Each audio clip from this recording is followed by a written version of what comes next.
Dungeons and Dragons before and after the purchase of Wizards of the Coast was one of them.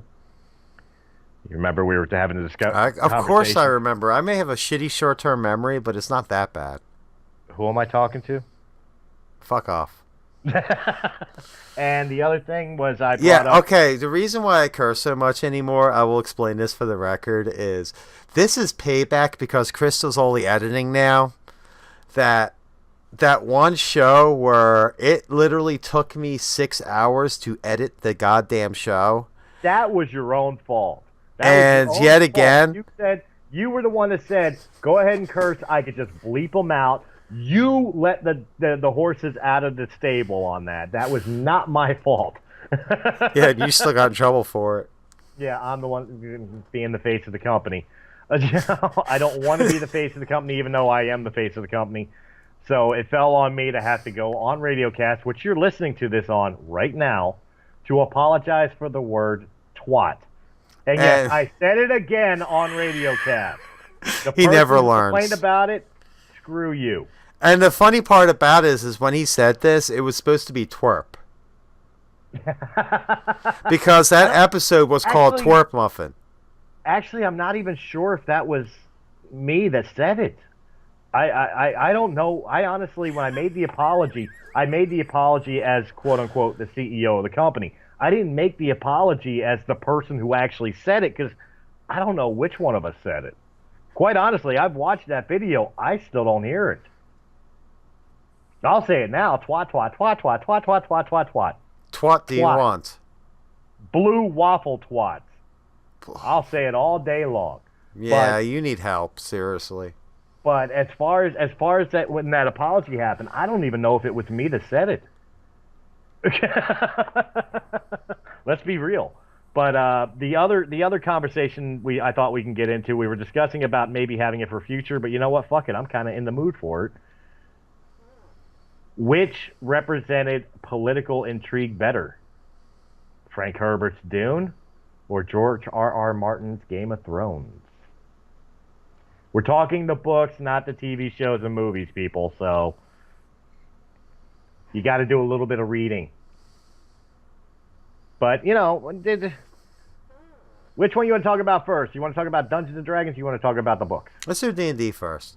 Let's do D&D. It's D&D. Virgins till the day we.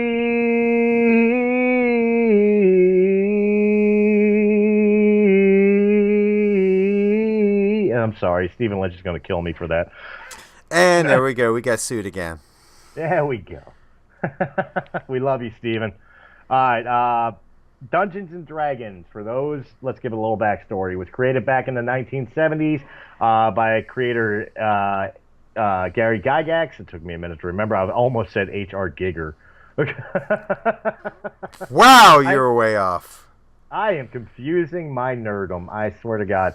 Gary Gygax, first edition Dungeons and Dragons. Later on, I believe in the 1980s was second edition.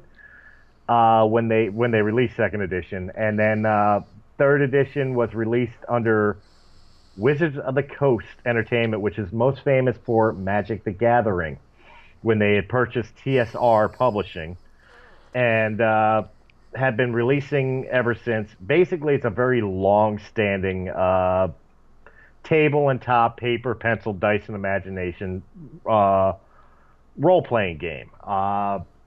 Has gone through its years of controversy throughout the years, from everything from it'll rot your brain to devil worshipping, and had pretty much the same reputation for the longest time. Would you say is like a Ouija board? Really, like you're summoning the demon to hell? Just because it's pink doesn't make it okay. That's it.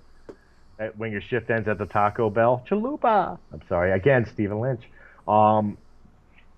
I got the song fucking running through my head. God damn it, it's throwing me off from my thought process. You have a thought process? It does happen. It's a short track, but it's a long train.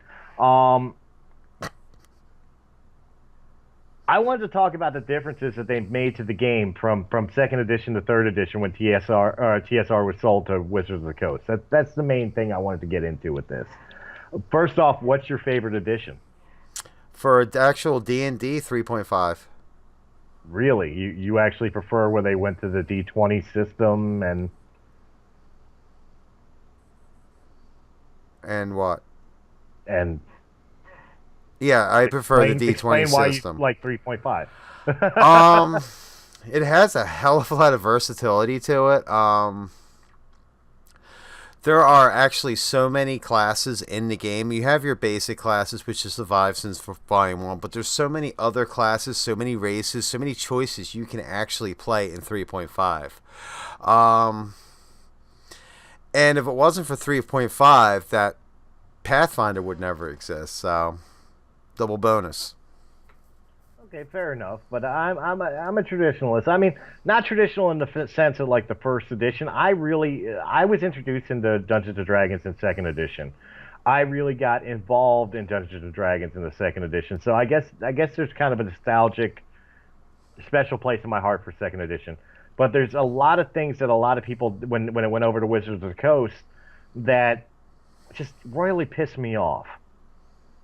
People being happy that Thaco is gone for non-role players. Thaco was to hit armor class 0. I really don't understand what was so fucking difficult about Thaco. To hit armor class 0, if you need a 5 to hit armor class 0 and the person has a -6 armor class, you need a or excuse me, yeah, -6, you need an 11. What was so hard to fucking understand that? Why do people have so much hatred towards Thaco? Now, I'll admit, especially my as you described with 3.5, 3.5 introduced to Pathfinder, and for those in the know of Realm of the Mist Entertainment, we used to have a show on here called Gaming XP, which was a Pathfinder adventure that Christina and I myself both were a part of a Pathfinder role playing adventure that we were doing. One that I really truly hope we get to do again one day, but as of right now, it's unknown. The point being, though, that was my first exposure to the world beyond Second Edition Dungeons and Dragons. As far as Dungeons and Dragons is concerned, because I personally put Pathfinder with Dungeons and Dragons. I don't look at it as like GURPS or Cyberpunk or Vampire the Masquerade. To me, Pathfinder is really just another edition of Dungeons and Dragons. Well, the whole thing with Pathfinder is Paizo Publishing is the one who put out Pathfinder, and they pretty much took the aspects of 3.5 that work, because there are issues with 3.5, just like there's issues with 2, there's issues with 1, there's issues with 4, there's issues with 5, there's issues with 6, there's issues with every version. And they took the base of 3.5, said, okay, this is what works, this is what doesn't work. They changed it to make it work, and then released it as Pathfinder. That's fair enough. And again, I mean, I was kind of a babe in the woods with playing this game because you and the other party members, well, excluding Eric, Eric and I were the babes in the woods. We had no idea what the hell we were doing. Eric more than me because at least I did have some previous experience with role playing games. But so it was a learning experience for me, and I thoroughly enjoyed a lot of the aspects of Pathfinder to the point that I will go on record on camera right now and say I would probably try if it was based off of if Pathfinder was based off of 3.5, I think I would give 3.5 a fair shake. Because before I would not play beyond second edition because to me, if it wasn't TSR, it wasn't Dungeons and Dragons. So I think at this moment in time, I'll actually say I will eat my words and say at least from Pathfinder's perspective, and maybe what I enjoyed about it is what they fixed. I don't know. I don't know until I play 3.5. Well, the thing is, with any version that you're playing of D&D or any kind of tabletop game like this, I will say this for the record, the enjoyment not necessarily is which version you're playing. A lot of the enjoyment comes from the DM and how well does the DM run the game. I mean, I've been in campaigns where I've literally run one game with them and I'm like, okay, I'm done because this sucks. And that's not because of the game, it's because of the dungeon master. So you always gotta, or the game master, whatever the case may be. So that's the thing to keep in mind too. If you have a crap dungeon master, game master, your experience is not going to be good with that version. Well, in fairness, I can't put the full blame on the dungeon master either because I've had great dungeon masters, but shitty parties that ruined the game for me. That's as well, yeah. I mean, you can't have a really shitty party. Like, I'm playing a D&D 3.5 campaign right now at a friend's house. Yesterday was actually my first time in the game. And I completely pushed myself out of my comfort zone, but still having a lot of fun doing it because I'm now playing a bard. I have never played a bard in my life, but I'm playing a bard. Oh, Well, it's freaking hysterical because I'll just randomly start freaking throwing fruit at stuff. there was a time I played a campaign with it was just a two-party campaign, and the DM was fine. The story that we were going through was absolutely great, but my partner in the game was completely lackluster, and people from World of Warcraft will appreciate this. He was basically Leroy Jenkins. You Oh, try to God. strategize. You try to strategize what the hell you want to do, and he Leroy Jenkins, and okay, we're dead. Well, Thanks. I got what to was draw his another fucking alignment character. and what was his class? He was a chaotic good paladin. Okay, no. Fuck, hold this shit up right now. That is you cannot be a chaotic good paladin. Oh, excuse me, Paladins only.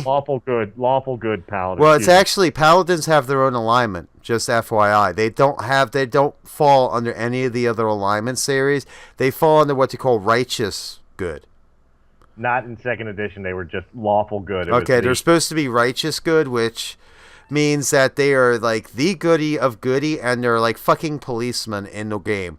Like anyone who plays D&D Pathfinder will tell you paladins suck. Like no one likes dealing with a paladin because especially if you're not like a lawful good character.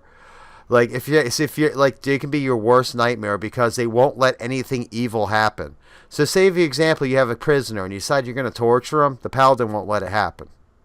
Well, That's even the lawful good characters lean that way because I've had that in a campaign with a cavalier, which it's funny we can have that conversation. I was playing the infamous for people who watch Gaming XP. We were playing the infamous Nim Tecthonolis saga in my mind because that was my character, my first character, my main character. He was long-standing, and then later on in Gaming XP, we're doing the son of Nim, which is Farhan. Uh, Farouk. Farouk, yeah, nobody could get that name right. But Just call you Nim Ron was for a short. Nim Hey. was a chaotic good ranger drow, and in the Forgotten Realms series, for people who don't understand, Forgotten Realms drow are very evil elves that just are despised and hated in the world above. Um, so my character had the racial disparities and everything else, but in the party we had a cavalier. Now cavaliers are fun because he was a lawful good cavalier, but cavaliers are basically paladins with an ego. And I think You the guys haven't chaotic played against a good paladin. Good paladins have really big egos. right, but the paladins have the chivalry, where a cavalier has the I want the glory. You know what I mean? It's the best way I can describe it. And I just remember like my character constantly butting heads with him because I was chaotic good, he was lawful good. So even though he wanted the glory and the fame, and he wanted his armor extra shiny and he couldn't pass a mirror without looking at himself. Um, type character, he and I had some great adventures because chaotic good basically means I will do the better good, but I'll do it my way. Here's a funny one for you. So one of the campaigns I played in the past was a D&D 3.5 campaign. I was playing a rogue. And we had somebody's first attempt at playing chaotic neutral as a barbarian. However, my character... Wait, can a barbarian truly be chaotic neutral? Or not chaotic, a true neutral? I don't think they can be true neutral, but I'm sure they could, but no, he was playing chaotic neutral, which is, if anyone who plays D&D will tell you, for those who out there who have never played, it is the hardest alignment to play and play correctly. A lot of people use it as an excuse to misbehave and do whatever the hell they want to, but it's very hard to deal with that alignment.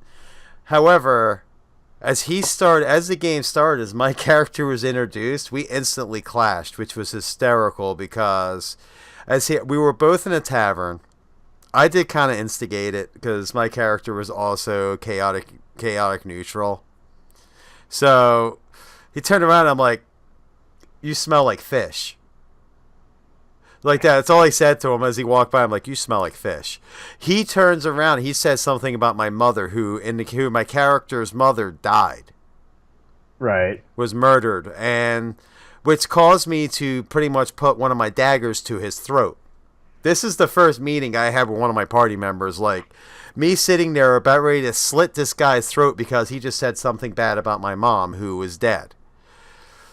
So as everything goes on, and he just kept picking, so I kept fighting back to a point where the DM actually cast a spell on us to make us not be able to harm each other. So we had to cooperate because it was that freaking bad.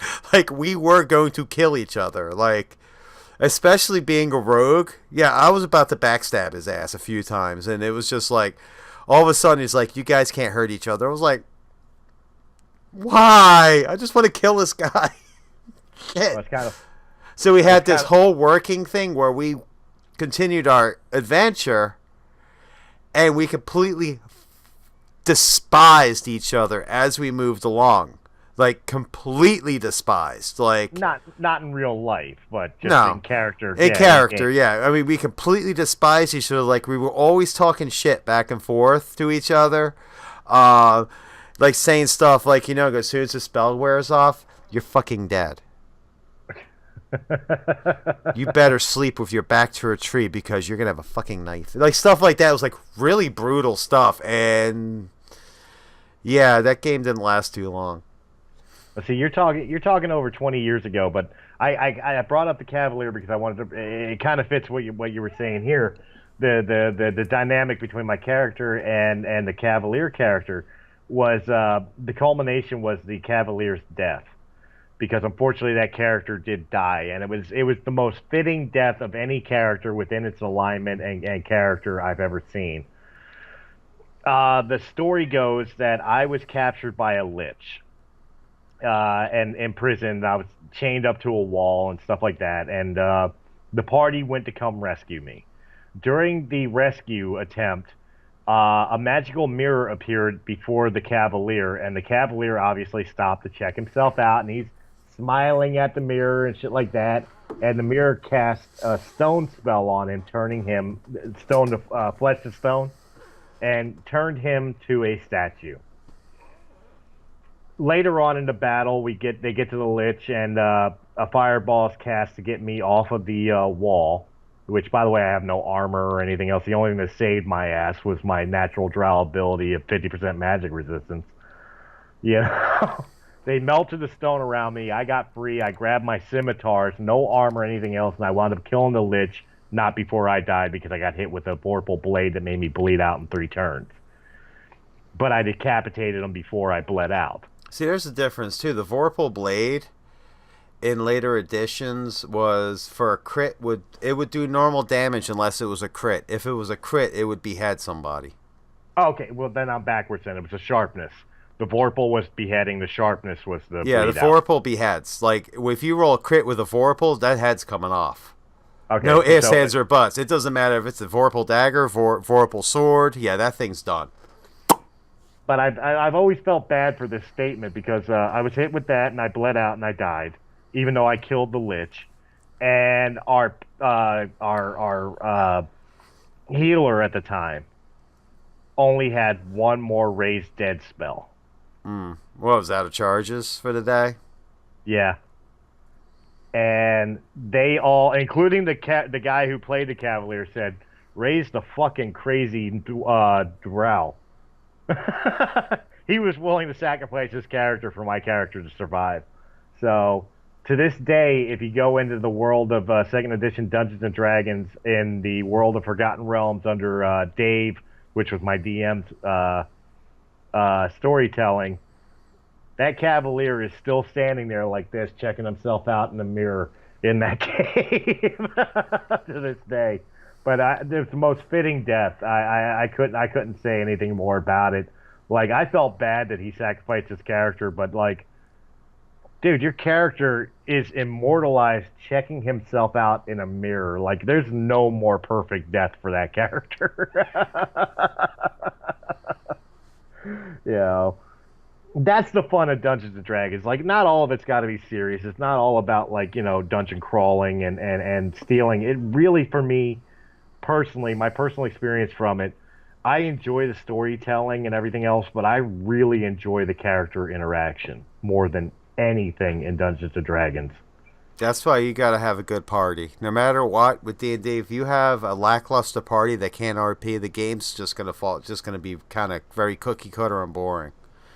Like, I have a recommendation for everyone out there. You want to see a great representation of a screwed up D&D party? Look it up on YouTube. It's actually even on Amazon Video if you look it up there. Look up The Gamers Darkness Rising. I've watched this movie several times now. It is the funniest movie as far as D&D goes, like the stuff that goes on. I mean, just seriously check it out. There's also a great series here on YouTube, which is ran through Twitch actually. Dungeons and Dragons series called Dice Camera Action, with a lot of pro gamers like Pro Jared and stuff of that nature in it. You want to talk about like a goofy character group? They they named their group the Waffle Crew. I mean that alone is enough. That's a realize that's a nod to the gamers, to the movie I was talking about, because their thing, every time they did something really funny, they earned a waffle, and they would go to the AFK diner to get waffles afterwards. Well, they named themselves because their characters were going to look for waffles and wound up in the world of Ravenloft. I'm just saying, as far as waffles is concerned, that's actually a shoot back to the gamers, like, because they're the ones that brought in the whole. But yeah, Darkness Rising is hysterical. You got a horny bard that lays everything he finds. You've got a male guy playing a female sorceress that can't remember that he's female half the time. And the bard dies all the goddamn time, mind you. It's kind of ironic. In the Waffle Crew, there is a bard, but he's a drunk. Yeah, so, but yeah, if you haven't even seen it, Chris, check it out. You'll laugh your ass off. I'll have to check that out. And then But there's yeah, also a sequel, which they're doing like a card game, too. It's called Hand of Fate, which is also really good. And then they've got a series they're bringing back there's an original series called The Gamers, which, if you want to watch it correctly, watch the original series of The Gamers first. Then watch Darkness Rising, then watch Hand of Fate, and then watch the new ones, or the new gamer series they're getting ready to bring out, because they had it'll make more sense, because the new series kind of links these movies, the two movies, with the original series, or at least it's going to. They just kickstarted it last year, and I think they're supposed to be starting to publish sometime this year. well, understand we're not associated or connected in any way to these people. They're just Definitely go awesome. check out those series. And like I said, if you want to see actual gameplay in action, and I thoroughly enjoy these guys, watching these guys play. Definitely check out Dice Camera Action. In fact, I will link this video to one of their more recent videos of Dice Camera, because they're still running their campaigns and stuff of that nature. This is free promotion for them. I thoroughly enjoy them. I hope you guys go check it out and you enjoy it too. But yes, it's one of the things I watch while I'm at work. While I'm plunging a toilet, I'm hearing about them fighting an owl bear. Hearing the bard getting drunk, the the tiefling screaming and holding up a marionette puppet of the vampire Strahd, a paladin. A paladin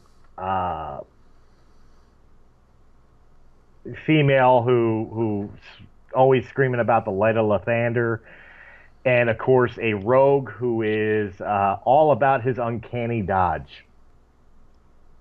Trust me.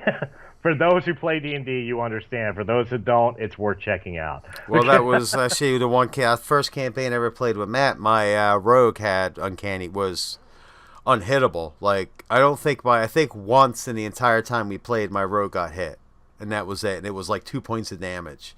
But she was also incredibly acrobatic too, which was hysterical because I had so many points dropped into acrobatics at one point before my character actually went buccaneer. And she went buccaneer because she managed to obtain, let's just say, obtain an airship and a really big hat to go with it. Which, so we had the High Wind, which was my airship, which had custom configuration front and rear cannons, which were set up like a destroyer, where it had 3 rows of cannons on pedestals, chain driven, with 3 cannons, 3 cannons, and 3 cannons, and it was 3d20 rolls. 3 series of 3d20 rolls every time we fired them.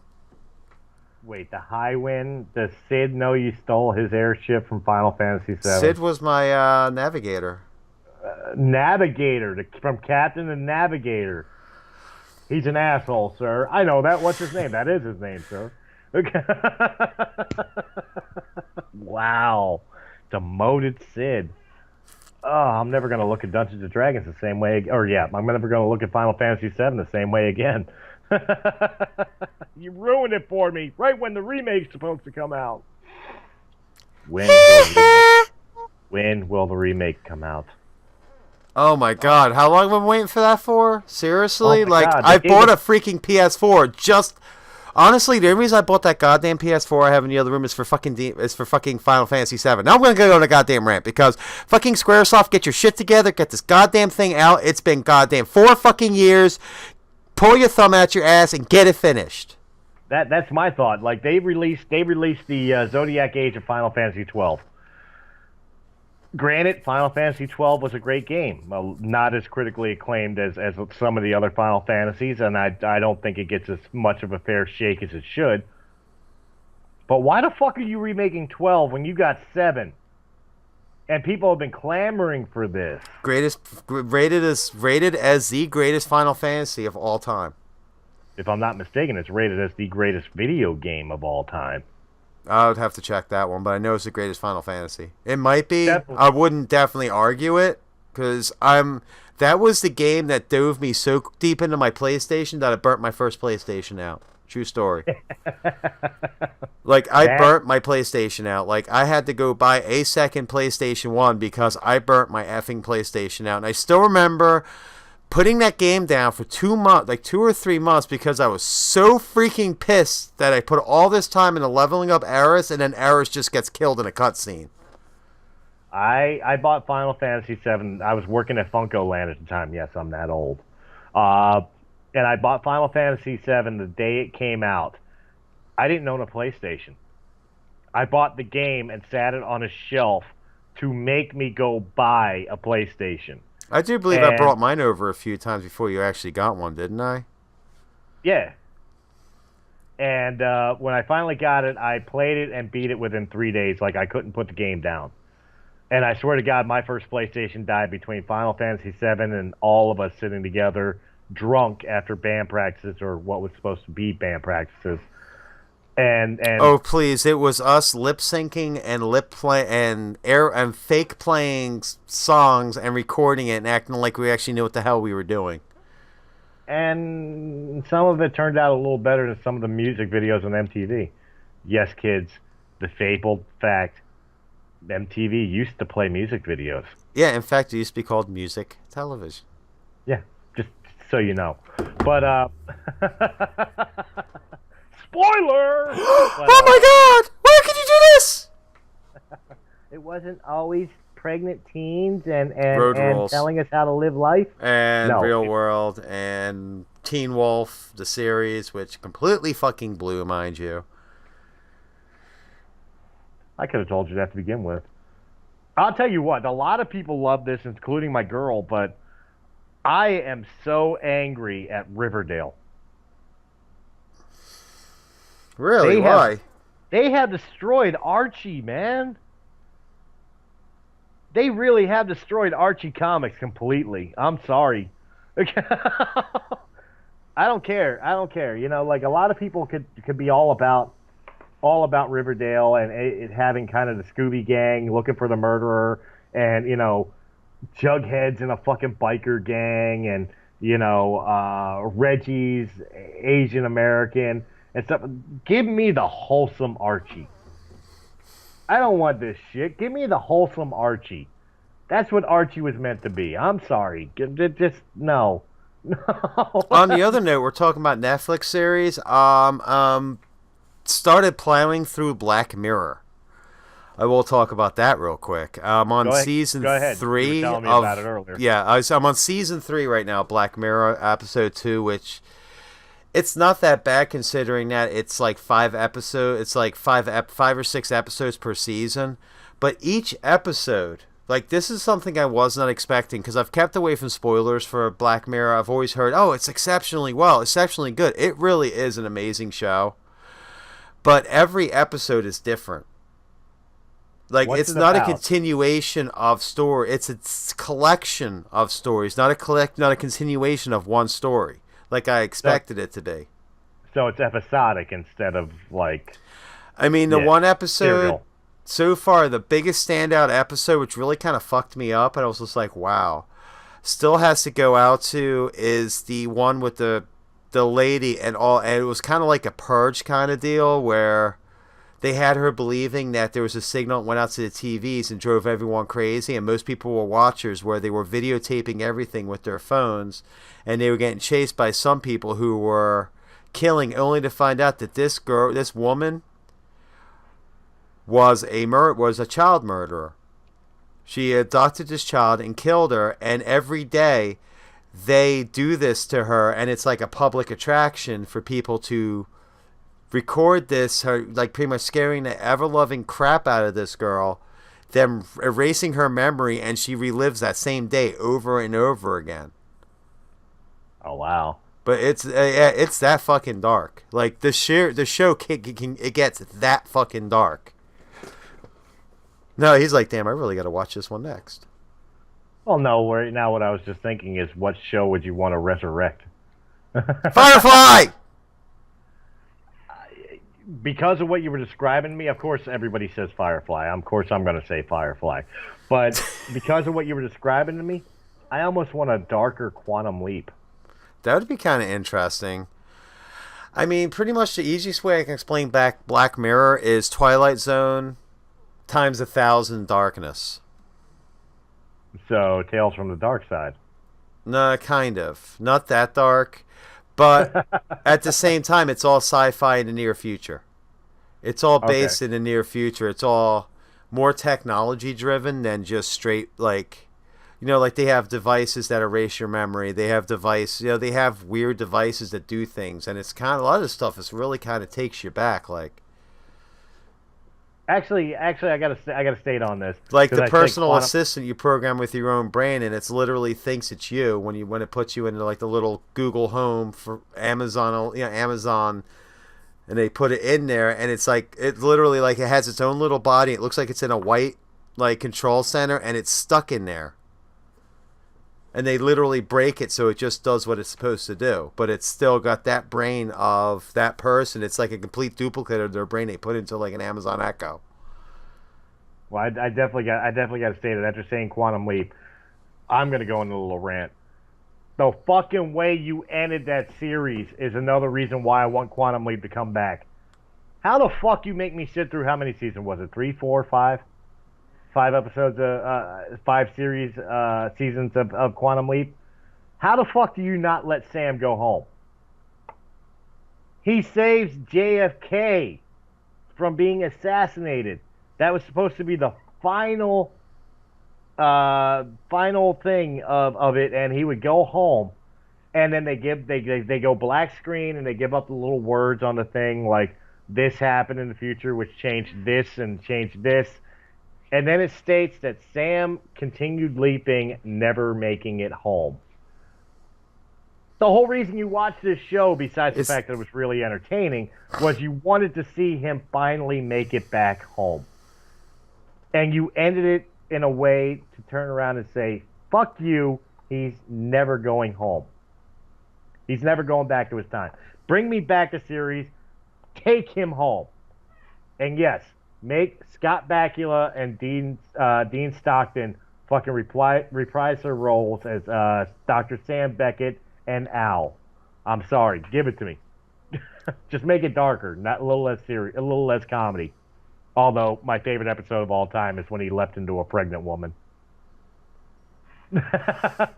Oh God! Anytime he turned into a woman was hysterical. It turned into a black guy in the 40s, or it was like the show was really kind of out there a lot of ways with it because he would jump and then you'd see it for a split second because he would always pass by a mirror and you see who that person really looks like. So like you could see he was like a black woman in the 1960s who was pregnant. Or something, and then all the rest of it are singing in like a band like the Supremes or something like that. I think that's what it was. And then the rest of the time is him walking around in a sequin dress. Like, talk about having to be secure in your masculinity to pull that role off. Well, that's it. You know, a lot of people that dogged him for Star Trek Enterprise. Remember, he was Sam Beckett in Quantum Leap. Scott Bakula earned his right to play however he wants to play because the man walked around in a sequin dress. For more than one episode. More than one episode. The man had to act like he was giving birth. I mean, if that doesn't tell you how good of an actor Scott Bakula is, nothing will. That's it. You I'd know? give So let's give credit to Scott Bakula. You know, and actually, I enjoyed him in one of the only films I ever saw him in, like films. Was Lords of Illusion, Clive Barker's Lords of Illusion. That was a great movie, actually. Yeah. I think he was in a bunch of other movies as well. Like, that's the only one I remember seeing him in. Let's see here, hold on. To the almighty phone. Scott Stuart Bakula. His middle name is Stuart? Yeah. I'm sorry. His nickname is Back. He's a Libra. Born in 1954. He's a year older than my mother. Stewart. Okay, filmography. Let's see here. All filmography. 74 credits on actor. He was in NCIS New Orleans. Never watched it. Basmati Blues, which is current NCIS. Which It's Always Sunny in Philadelphia. Showed up for one episode. Summertime. It's Casper, the TV series. Looking, which was a TV series. Elsa and Fred. Never heard of it. NFL training video, How Not to Murder People. Behind the Candelabra, TV movie. Geography Club, 2.5 Men. He popped up for one episode. Enter the Dangerous Mind. Law and Order SVU. Desperate Housewives. Family Guy, he showed up in an episode. Men of a Certain Age. Source Code, I've never even heard of that before. He was in Chuck for 7 episodes.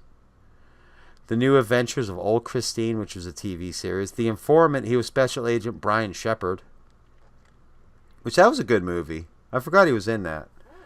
Let's see what else he pops in. Star Trek Legacy, he was in the video game for that. He was in, let's not forget also, he was also in Enterprise.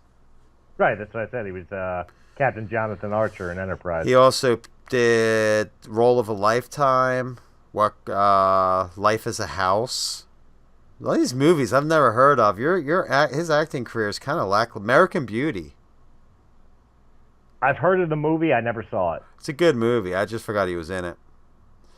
Major League Back to the Minors. I do remember that movie. Oh my God! Yes, he was the pitcher on the Buzz. I forgot about that.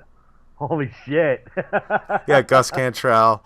Cats Don't Dance. Mr. and Mrs. Smith. The TV series. Murphy Brown. Lords of Illusions. A Passion to Kill. Color of Night. Quantum Leap. In the Shadow of a Killer. Necessary Roughness. He was in Necessary Roughness? Yeah, he was Paul Blake. Wow, I haven't seen that movie in years. I'll have to go back and watch that. Yeah. So, yeah. And Walt Disney's Wonderful World of Color he popped up in, too. Yeah, he's had a square. He hasn't had the best career. As well, most of his movies I don't remember. He's had some really good movies, and he's had a lot which probably he did well acting in, but the movies probably just sucked. Well, the primary thing that we get that I take off of that IMDb is that he's primarily a TV actor. He's done more on TV, whether it's cameo appearances or things like Enterprise, where he was the main star, than he's done in actual feature film. Yeah, that's true, and he does do soundtrack work as well, which is kind of interesting. Well, I mean, you can't really dog too much because look at like Mark Hamill. Mark Hamill, of course, we know him as Luke Skywalker and as the voice of the Joker, He was but also the Guyver. he's also the guy. Well, that's the point I was going to. Is if you look at his IMDb, majority of his work is voice acting. Sometimes one-off characters in cartoons. Other times, He was also Cockknocker in Jay and Silent Bob Strikes Back. yeah, but that was more of a cameo because even when Cockknocker came out, the film stopped and it gave a little ding. Hey kids, look, it's Mark Hamill. Applaud. You Let's know see what I here, mean? Mark Hamill.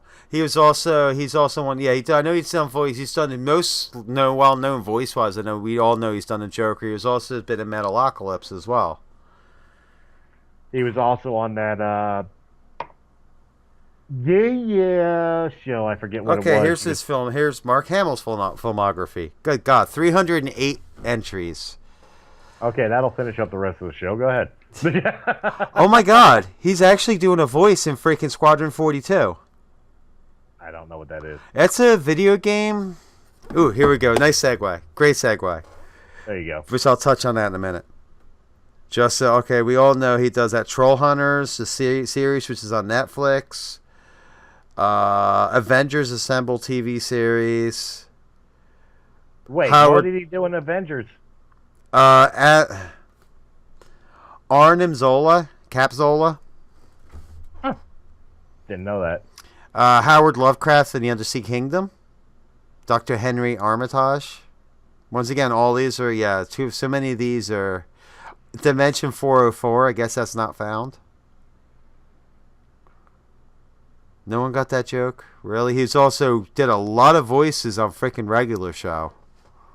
He was the abominable snowman looking Skips. guy. He's also Man, Yeah. Wizard, Jones, Walks, Benson's Dad, Manager, Translator, Guy, Number One, Destroyer of Worlds, Monster, Commissioner Davis, Oracle, Guy on Stilts. There's a lot there. Bunyan and Babe. I'm just looking for live action movies here. Well, the biggest thing I know voice acting wise. He's also the trickster in The Flash. Let's not forget that. Yeah, the '90s Flash, and of course No, the the new reboot. Flash. He was the trickster. Yeah, the new Flash. He replies to the role. He's also But did a voice in Masters of Orion, Conquer the Stars. Really? Yeah, he's the Alkari Emperor. Wow, really? Well, I know. Kingsman, I know, the Secret Service he was in. I forgot about that. Well, I know he did voiceovers for a lot of Star Wars stuff. Besides doing Luke Skywalker, he did Darth Bane in the Clone Wars, and actually, even in the Last Jedi, he was the little creature that was shoving coins in the BB-8. Mm-hmm. You know, but I also know that he did kind of video game live action acting in Wing Commander 3 and Wing Commander 4. Mm-hmm. Yes, he did. In fact, his whole persona was transferred to that game, which is the only good thing about that game. Yeah. Well, no, the I funny enjoyed thing 3. is, I think 4 it was Wing Commander 1. They didn't even finish the textures before release, so there's like on the flight suit, it's missing like you can just tell it's just this white strip where they just didn't finish the texture. Mm-hmm. Well, that's what I was going to say. I enjoyed Wing Commander 3. I enjoyed his performance in Wing Commander 3. I enjoyed the game. 4 left me wanting. I know people look at 4 as like the Wing Commander game, but to me, eh. The story could have been better. Always. Well, I mean, I'm a huge Wing Commander fan. I've played. Actually, I still have all 4 games on Origin, which probably ran me a total of $20 for all of them, as well as Privateer and all that stuff. So I think 3 they even gave us for free. but it runs under a DOSBox shell, so it runs correctly. Because I remember, I actually have the original copy somewhere too. And this is funny.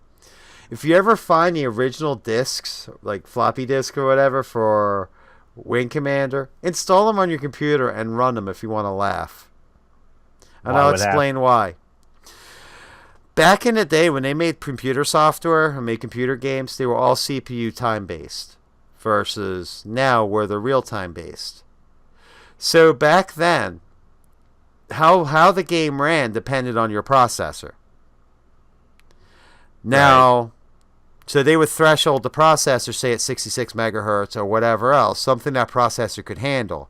With the new style processors like the i7s, the i5s, even like the Celerons, even let's go back a little bit to like the P2s and the P3s. You would install this game. I mean, I believe this game was made for a 486. I mean, just to give you an idea how old it is. Right. The game would run so insanely fast that the intro would be done in like 10 seconds. I think I know what you're talking about because I had Wing Commander 1 and 2 back when I had my AST 486 SX25, and then I bought my first Pentium, which was a Packard Bell. And I'm sorry. I think I remember that where it's like I thought there was something wrong with the game because of how, like, not only the intro but the gameplay would be so fucking fast. Yeah, it's because they were CPU based, and they were at the time when they released that game. It was designed for a 486, not for the Pentium processors that were significantly faster than the 486s could accomplish. The fastest a 486 processor could accomplish was 100 megahertz. Yeah, talk about how old this is. Here we go. We're talking old tech now. 100 megahertz. Meanwhile, most processors nowadays are in the range of 1.5 gigahertz to 4.5 gigahertz on the top end.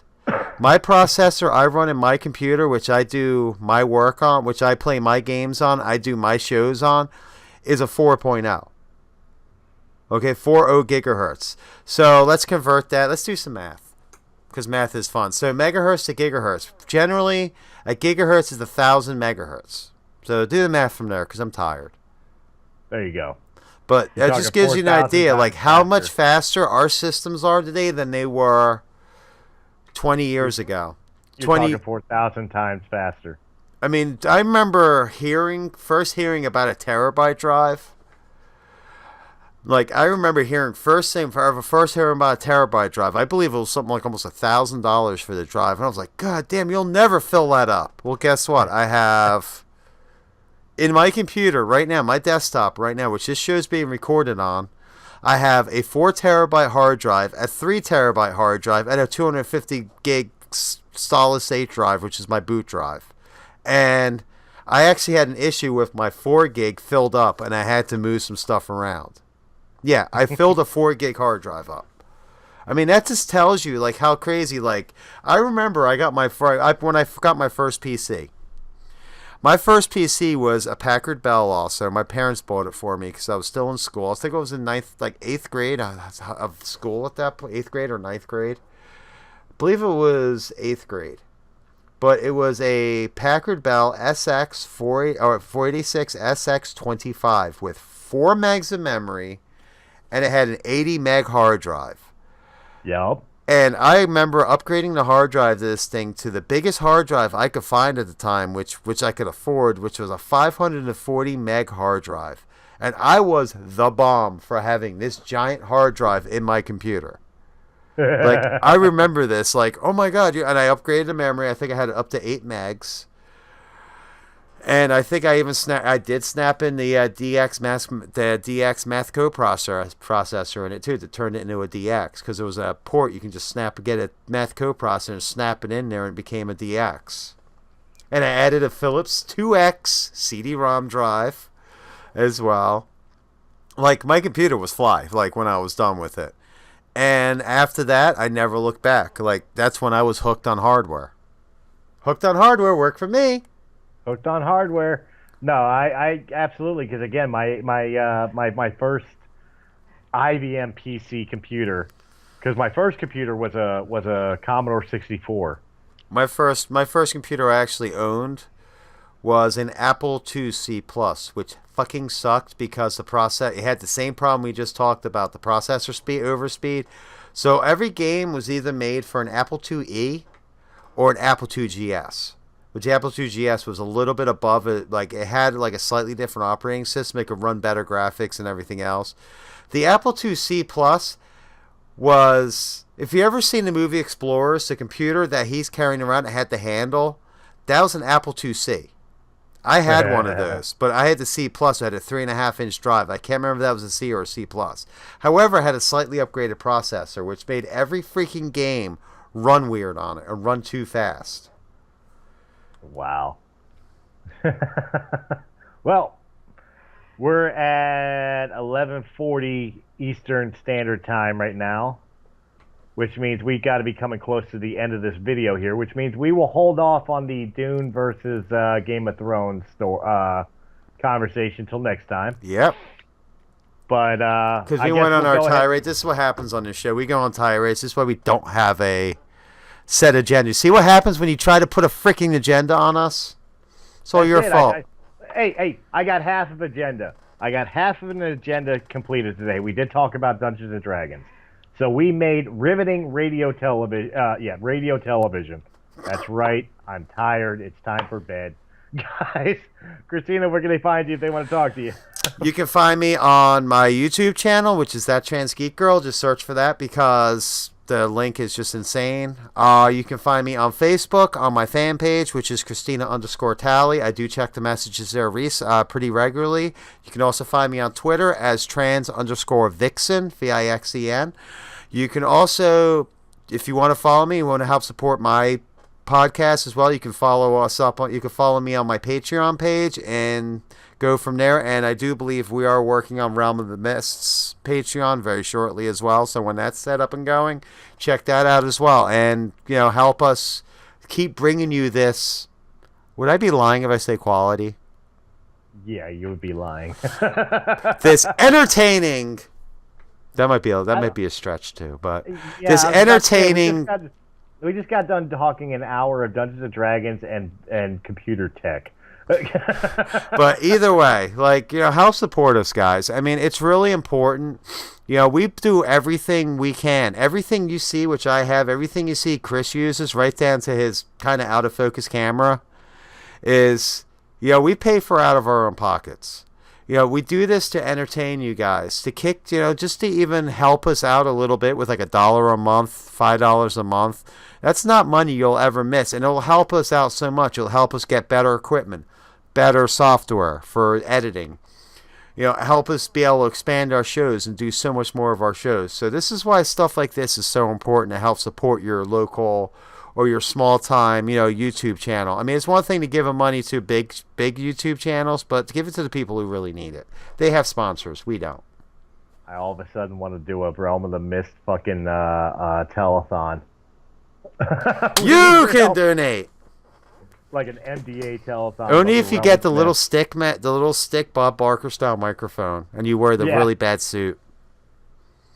Guys, we really need your help. You see little Timmy here in the wheelchair. He's a fan of Realm of the Mist. $1 a day could keep him watching us. It's not even $1 a day. It's $1 a month. Like, the scale works. Like, literally, it's $1 a week, $1 a month, $5 a month, $10 a month, or $20 a month. At least on mine, that's how I have it set up. It's nothing. Even $20 a month. At $20 a month will get you a lot, like, depending on what show you're supporting. So do yourself a favor. You guys are sitting here watching us on YouTube. You're enjoying our shows. You know, help support us a little bit. You know, think about how much you spend on your Netflix account every month. Think how much you spend on your Amazon Prime, on your Hulu accounts. You know, $1 a month for this kind of entertainment is not a big deal. $5 a month is not a big deal. You know what? Thinking about it, you just mentioned Hulu. Hulu pisses me the fuck off. All right, we don't have time to. Next time we'll rant. You can rant about Hulu. God damn it. All right. You can find me on realmofthemist.com and here on the YouTube channel. If you're watching the video, you're already hearing it. Hey, Radiocast FM family, you know you got us also on Sunday and Monday nights. Christina on Sunday is raising that Eclectica, I believe it's called. Yeah, nice cover up. I see you. I heard you almost screwing up there. I almost screwed it up. I believe it's called Eclectica. Yeah, Where it's she brings Eclectica, but it's out not some of Raise these. the Underground like he was going to say. It's Eclectica. That's right. She's got Raise the Underground. I got Eclectica. Well, actually, we did that once. We did do it once. I got one listener. I scared Yeah, away your 2 listeners you had because, like, oh, it's not. Or they just didn't bother to show up that day, or you just always have, like, one listener. I don't know. I do. It's me. But here on RadioCast FM, of course, you got Eclectica on Sunday nights. Make sure you're supporting Christina Talley. And, of course, support me on Raise the Underground on Monday nights, where I take all the greatest rock and metal and shove it straight up your no-no holes. And, of course, support all the other great shows on RadioCast FM. And just remember, if you're offended by the word twat, we really don't give a shit. Have a good night, guys. Have a good night. New night. I can't talk. Good Yeah. night, That's President going to Burbeth. guys. Good night, y'all. Later.